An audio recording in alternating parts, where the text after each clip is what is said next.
Now let's talk about when functions are increasing and decreasing.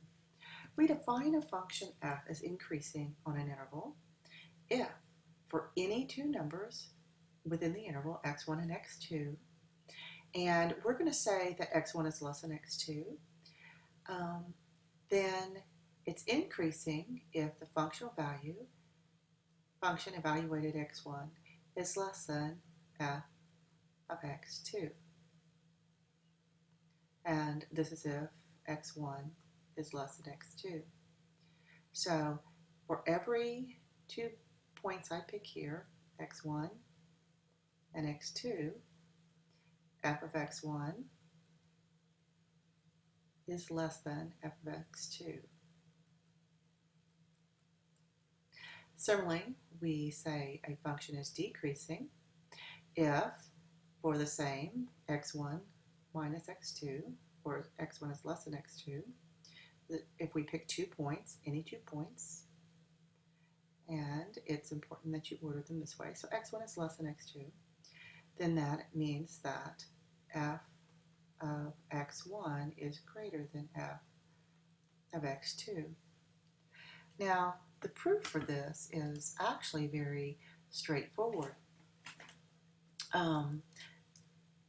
We suppose, let's just start and assume that f prime is positive. Positive cases, always easier, I think, in a region, and we have x1 less than x2. That means that x2 minus x1 is positive. Kind of common sense there. By the mean value theorem, we know there exists a number between x1 and x2. We're going to call that number c, such that f prime evaluated at c is equal to f evaluated at x2 minus f evaluated at x1 divided by x2 minus x1. All right. Now, because f prime is positive, all right, and I'm going to change my pen color here, we know that x2 minus x1 is positive. That means f of x2 minus f of x1 also has to be positive. So therefore, f of x2 minus f at x1 has to be positive. Therefore, f of x2 must be greater than f of x1. And the proofs for the others are just as straightforward. Now, to test for when you have increasing and decreasing functions, this is very straightforward. If f prime is positive, then f is increasing. If f prime is negative, then it's decreasing. And if f prime is 0, then it's a constant. Now, there's some guidelines I want you to use when doing these problems. First of all, locate the critical numbers of f. And you remember you do this by finding when f prime is 0 or does not exist. Now, determine the sign of f prime at one test value in the interval. So you find the intervals and then you test it at one point. And here you can pick your point and pick something easy. And then use theorem 3.5 to determine whether f is increasing or decreasing. Now, before we go into a problem, let's look at strictly monotonic, which means it's always increasing or always decreasing. This example right here, f of x cubed, is a very nice picture of a strictly monotonic function. So no matter what point you pick, the point right next to it will be, well, if I pick a point here, any point over to the right, okay, will be less than the second point. Now this one right here, you'll see we have some constants. The way this function is defined, it's minus x squared when x is less than 0, but it's 0 between 0 and 1, and then it goes up in x minus 1 squared for x greater than 1.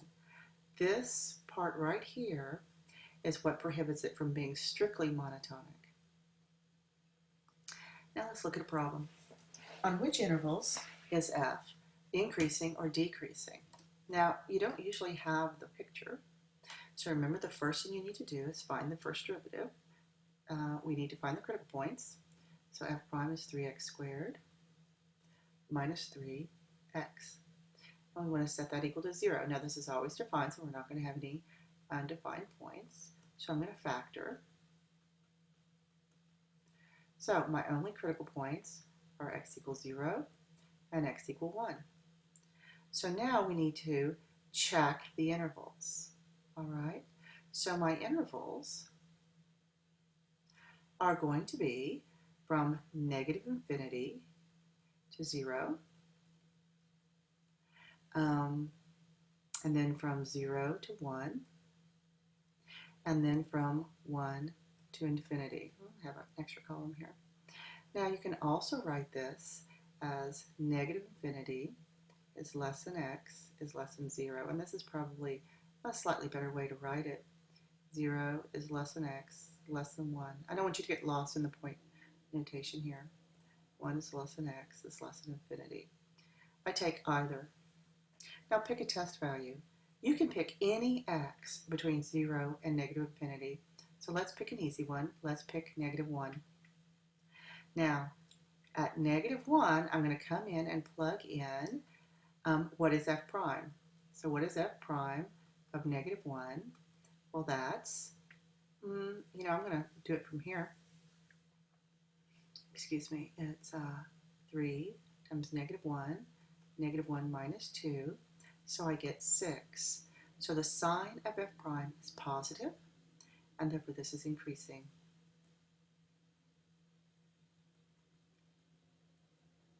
Now from 0 to 1, you're going to be tempted to pick 0 or 1, but you can't do that. You have to pick a point actually in there. So let's pick 1/2. If I do that, f prime is at 1/2. If I do the calculation, it's minus 3/4, and that's less than 0. So this is negative. So it is decreasing. From 1 to infinity, now you can pick any point you want, but let's pick x equals 2. If x is equal to 2, I'm going to come over here, find f prime of 2, and I get that that is 6, and that is positive. So this is positive, and so this is increasing.